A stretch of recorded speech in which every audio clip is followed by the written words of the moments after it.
Hey everybody, Economic Ninja here. I hope you're doing great. Let's talk about the one thing that every real estate investor should be looking at right now. We are on the precipice of a major market move in real estate. Why? Because we are watching interest rates explode higher. We've been watching it for the last 2 years, and now we are watching the velocity of real estate come to a grinding halt. Now, there's many factors that are involved here, but one thing is for certain. If you are a real estate investor and you have multiple properties, you have a very important decision to make. That is, which side of the fence are you on? Are you the type of investor that believes that higher rates are going to ultimately stop the real estate cogs from turning? Or do you believe that real estate's going to keep going up forever and that I guess somehow people are going to get all these magic raises from the government? So you have a couple of different factors here. Obviously, you have to decide, is the housing market in the future, in your opinion, in the near term or the mid to long term, the next year, 2 years, maybe 3 years out, is it going to keep going up or is it going to turn down? Now, the other thing you have to look at is obviously rates. Where is the Federal Reserve going? They have been raising very aggressively, and as a matter of fact, they've never raised this aggressively in the history of the Federal Reserve. But the question is, do they need to keep going higher? If they need to keep going higher, then obviously real estate's going to come to a grinding halt. Now, that's where I bring this into effect. Now, your holdings, let's say that there are a lot of real estate investors out in the country right now that have been buying real estate for the greater part of a decade, if not more, and they have accumulated a lot of doors.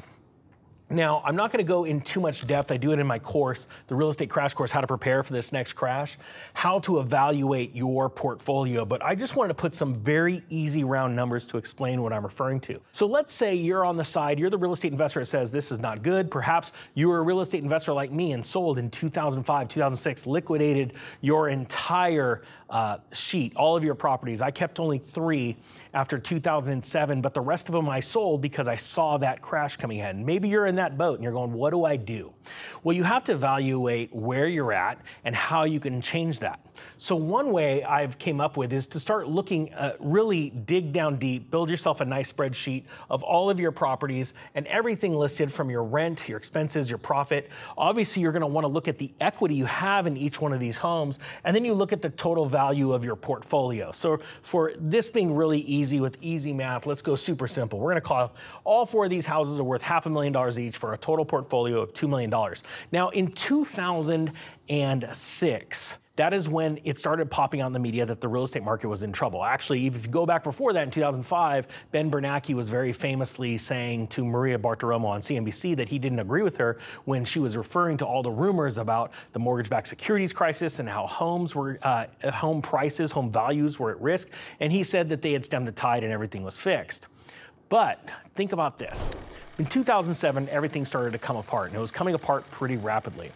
And at one point, when you have a valuation of $2 million, you're super excited, everything's great, until everything isn't great. When people start to lose their jobs, they cannot pay their mortgages, it's all over the news, and then one person after another starts to slowly lower their home, then the next person lowers their home, the next person lowers their home, it turns into a cascading effect. In 2008, my home value in California went down 46% from peak to trough. Now, the peak was mid-2005. The trough was 2012. So that gap, that time gap, was very big. And you have lots of time to act, right?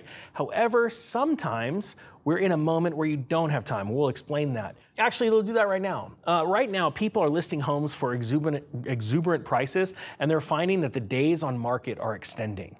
Where you could sell a home, let's say a $500,000 home, a few months ago, even maybe a half a year ago, and it would get grabbed up real quick. Since then, a few things have changed. Taxes have gone up. Interest rates have gone up, mortgage rates, and so have home insurance prices gone up. So whereas a couple of months ago, even a couple of months ago, or 6 months ago, you could sell a $500,000 house like that in a few days. Now it's sitting on the market for 14 days, maybe a month, and even longer. So that days on market are extending, and that's a very serious warning sign. And the one thing you don't want to be caught without any clothes on when you're trying to sell your house and all of a sudden all of your neighbors start to sell, but they're listing underneath you, and that is drastically changing your sales price. So look at this portfolio. We have $2 million in the market right now. This is the amount that could get compromised if the market goes down, right? Because if one of these rentals goes down, more than likely, all of them are gonna go down, depending on their geographical location to each other. So you wanna start looking at, you go, okay, I'm the kind of investor that knows that things are happening and I wanna expose myself. I wanna cut this number down, I want it to go down drastically, and I wanna increase my, my cash flow, my profit. So this is what I suggest doing. This is 4 homes, almost identical, but the rents vary from $2,500, or sorry, from $3,000 to $1,900, and so do all of the profits. Your expenses are all different. This is why you want to dig down deep into all the different types of expenses, and you want to put a letter, either a winner or a loser, a winner or a loser. Now I'm just throwing these up really quick. You have to determine for yourself, and you need to figure out where you're at. Now, one thing that's really big in this scenario is how much equity you have in each one of these properties. Now, I used to do a lot of consulting with real estate clients. I owned a couple of brokerages, and I was a real estate agent for a short period of time. And what I found was, after looking at their balance sheet, after I looked at their spreadsheet of all of their properties, 9 times out of 10, if a real estate investor was invested in the market for a considerable amount of time, let's say over 5 years, they were in the market and they had multiple homes, let's say 3 or 4 rental properties, more than likely they were in a position where they could sell 1 or 2, or sometimes they'd have to do 3 if they had 4, and they could pay off a property cash. Now, what happens in this scenario? If you were able to start selling homes, pick your losers and sell them and pay off another home, 2 things happen. So let's just throw out this scenario. Let's say you sold 2 of these homes and you were able to, in a perfect world, pay off 2 of these homes. Well, what would happen is you would now, let's say, I'm just gonna throw this out there. Let's say you sold this home and you sold this home and you were able to pay off both of these homes. Well, now, you no longer have these 2 homes anymore, right? So instead of $2 million that is vulnerable to a real estate crash, and like I said, in California, my home went down from peak to trough 46%. If you lost 46% on $2 million, do the math, it's what, 800 and something thousand dollars, right? Now, if you lost 46% on $1 million worth of real estate, it's $460,000, really easy math, right? So what you've done is you've insulated yourself to a possible downturn. On the flip side, what all of my clients saw, and again, this is really basic math because I go into more depth in this in my course, is that their cash flow goes up exponentially on a percentage basis. So whereas you had a lot of your cash flow, like this home right here, the rent was $2,000, expenses of $1,800, your cash flow is only $200. If you paid this off, you no longer have the expenses, which means you now have $2,000 in cash flow. You could see how valuable that could get. Whereas you have all of your monthly profit right here is $5,000, $8,000, $1,000, $1,150. Well, let's just say $1,150 if you were able to pay off 2 and now you're making $4,500 in cash flow, you could see the big difference. Right now, of course, these are easy numbers. Like I said, I'm leaving out a lot of things because inside of these expenses, you have things like insurance, property taxes, and things like that. But I'm trying to give a very brief overview and not give away everything I've done for my students. But my point being is that this number goes up exponentially, this profit amount. So there's some things you can't get rid of. You want to keep your insurance, you want to keep paying your taxes, obviously.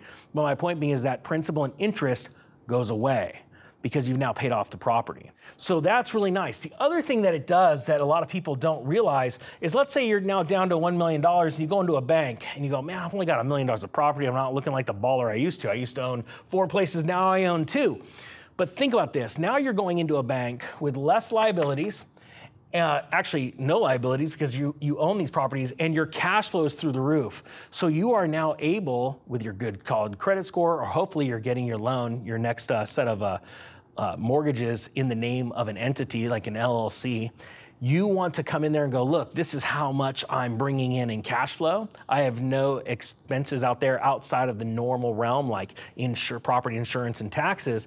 And you look like a rock star during a downturn in an economy. And you won't just turn around during a downturn and buy 2, you'll end up buying 10 because of how you change your balance sheet. So I just wanted to give you those ideas because that's the most important thing right now that real estate investors need to ask themselves. First off, do I believe that real estate is going to either keep going up or it's going to go down? And then second, where's rates going and what does that look like? Even if rates go down, and historically they've never gone down when things are still good. They only go down when it's already too late and things are really bad. So once you answer those 2 questions, you get a good idea. And if the answer is, I think the housing market's going down, and even if rates stay the same or they go up, I'm very sure that's going to go down, then you know what to do and you need to act. Hope you got something out of this. Thank you so much. If you want to take a look at the course, I'm going to throw some 80% off links down below. Once they're gone, they are gone.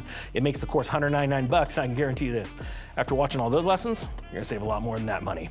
All right, so with that being said, the Economic Ninja is out.